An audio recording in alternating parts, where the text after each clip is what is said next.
আসসালামু আলাইকুম। বাংলাদেশ বেতার, সিলেট। স্থানীয় সংবাদ পড়ছি মোহাম্মদ ফয়সল উদ্দিন। ত্রয়োদশ জাতীয় সংসদ নির্বাচনে রিটার্নিং অফিসারের মনোনয়নপত্র গ্রহণ ও বাতিল আদেশের বিরুদ্ধে আজ সপ্তম দিনের মতো শুনানি চলছে। গতকাল ষষ্ঠ দিনে আপিল মঞ্জুরের আবেদনগুলো যাচাই বিশ্লেষণ শেষে 60টি আপিল মঞ্জুর করেছে নির্বাচন কমিশন। এছাড়া 29টি আপিল নামঞ্জুর করা হয়েছে। অপরদিকে অপেক্ষমান রাখা হয়েছে 10টি আপিল। গতকাল পরিচালক, জনসংযোগ ও তথ্য প্রদানকারী কর্মকর্তা মোহাম্মদ রুহুল আমিন মল্লিক স্বাক্ষরিত এক সংবাদ বিজ্ঞপ্তিতে বলা হয়েছে, ত্রয়োদশ জাতীয় সংসদ নির্বাচনে মনোনয়নপত্র বাছাইয়ে রিটার্নিং অফিসারের সিদ্ধান্তের বিরুদ্ধে আপিল শুনানির ষষ্ঠ দিনে 104টি আবেদনের শুনানি গ্রহণ করা হয়। এর মধ্যে মনোনয়নপত্র বাতিলের বিরুদ্ধে 60টি আপিল আবেদন মঞ্জুর হয়েছে এবং 29টি আপিল আবেদন নামঞ্জুর হয়েছে। কমিশন মনোনয়নপত্র গ্রহণের বিরুদ্ধে 5টি আপিল নামঞ্জুর করেছেন। শুনানিতে 10টি আপিল আবেদন অপেক্ষমান রাখা হয়েছে। গতকাল রাজধানীর আগারগাঁও নির্বাচন কমিশন ভবনের অডিটোরিয়ামে আপিলের এই শুনানি শুরু হয়।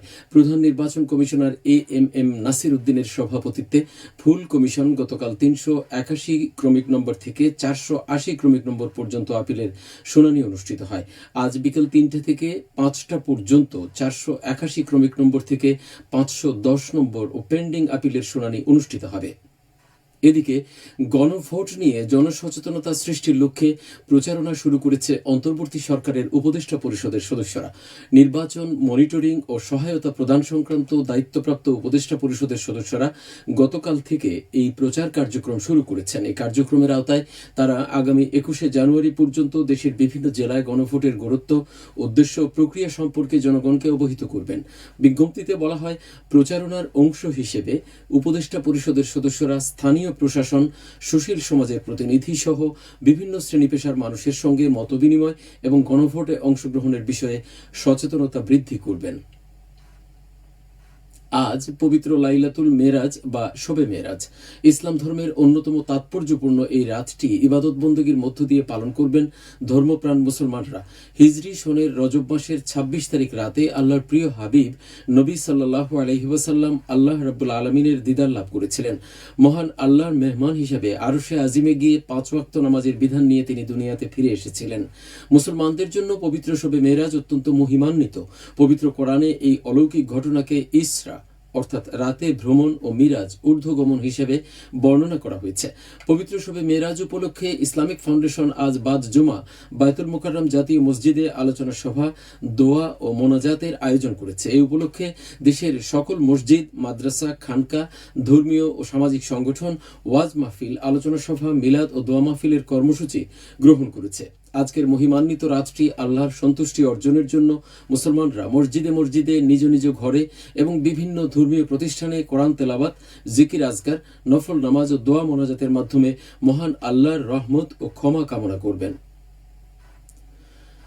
দেশের হাওর ও জলাভূমির অস্তিত্ব রক্ষায় কঠোর আইনি পদক্ষেপ নিয়েছে সরকার। গতকাল আইন মন্ত্রণালয়ের পাবলিক রিলেশনস অফিসার এই তথ্য জানান। হাওর বা জলাভূমি অবৈধ দখল, ভরাট কিংবা পানির স্বাভাবিক প্রবাহে বাধা সৃষ্টি করলে অনধিক 2 বছরের কারাদণ্ড অথবা 10 লাখ টাকা অর্থদণ্ড প্রদান করা হবে।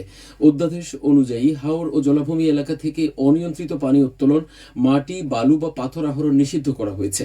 এছাড়া পরিযায়ী পাখি শিকার, সংরক্ষিত জলজ প্রাণী ধরা, জলাবন বিনষ্ট করা এবং বিষটোপ বা কারেন্ট জাল দিয়ে মাছ ধরা দণ্ডনীয় অপরাধ হিসেবে গণ্য হবে। ত্রয়োদশ জাতীয় সংসদ নির্বাচনে হবিগঞ্জ জেলা কারাগারে আটক থাকা 188 জন বন্দী পোস্টাল ব্যালটের মাধ্যমে তাদের ভোটাধিকার প্রয়োগ করবেন। বিষয়টি নিশ্চিত করেছেন রিটার্নিং কর্মকর্তা ও জেলা প্রশাসক আবুল হাসনাত মোহাম্মদ আরেফিন। নির্বাচন কমিশনের নির্দেশনা অনুযায়ী কারাগারে থাকা আইনগতভাবে ভোটাধিকার প্রাপ্ত বন্দীদের ভোট প্রদানের অধিকার নিশ্চিত করতে প্রয়োজনীয় সব প্রস্তুতি গ্রহণ করা হয়েছে। ইতোমধ্যে সংশ্লিষ্ট কর্তৃপক্ষের সঙ্গে সমন্বয়ের মাধ্যমে পোস্টাল ব্যালট বিতরণের কার্যক্রম শুরু হয়েছে। 3 দিনব্যাপী পিঠা উৎসব শুরু হয়েছে গতকাল মৌলভীবাজার সরকারি মহিলা কলেজে। এই পিঠা উৎসব উদ্বোধন করেন কলেজ অধ্যক্ষ প্রফেসর ডক্টর আবু ইউসুফ মোহাম্মদ শিরুজ্জামান। দেশের বিভিন্ন অঞ্চলের পিঠা সম্পর্কে বর্তমান প্রজন্মকে জানানো, এর স্বাদ গ্রহণ এবং বিলুপ্ত প্রায় পিঠার ঐতিহ্য তুলে ধরার লক্ষ্যে প্রতি বছরের মতো এবারও কলেজ কর্তৃপক্ষ এই উৎসবের আয়োজন করেছে। পিঠা উৎসবে 17টি স্টল স্থান পাচ্ছে। প্রতিদিন বিকেল 3টা থেকে রাত 8টা পর্যন্ত এই উৎসব সকলের জন্য উন্মুক্ত থাকবে। খেলার খবর, ক্রিকেট। সিলেট জেলা স্টেডিয়ামে প্রথম বিভাগ ক্রিকেট লিগে আজ দুটি ম্যাচ অনুষ্ঠিত হচ্ছে। সিলেট জেলা স্টেডিয়ামে সকাল 9টায় মোহামেডান স্পোর্টিং ক্লাব মুখোমুখি হবে ইয়ুথ সেন্টার ক্লাবের।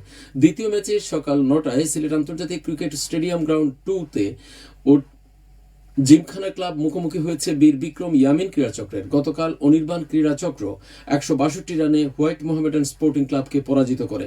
অনির্বাণ ক্রীড়া চক্র ব্যাট করতে নেমে 50 ওভারে সবকটি উইকেট হারিয়ে 251 রান করতে পারে।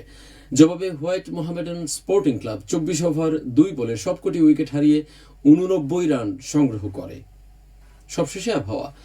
রাত 1টা পর্যন্ত পূর্বাভাসে বলা হয়েছে সিলেট সহ পার্শ্ববর্তী এলাকায় আজ কোনো সতর্কবাণী নেই এবং কোনো সংকেতও দেখাতে হবে না। আজ সিলেটে সূর্যোদয় হয়েছে 6টা 39 এবং অস্ত যাবে 5টা 26। সংবাদ শেষ হলো। আমাদের পরবর্তী স্থানীয় সংবাদ প্রচারিত হবে বিকেল 4:30টায়। শোনার আমন্ত্রণ রইল।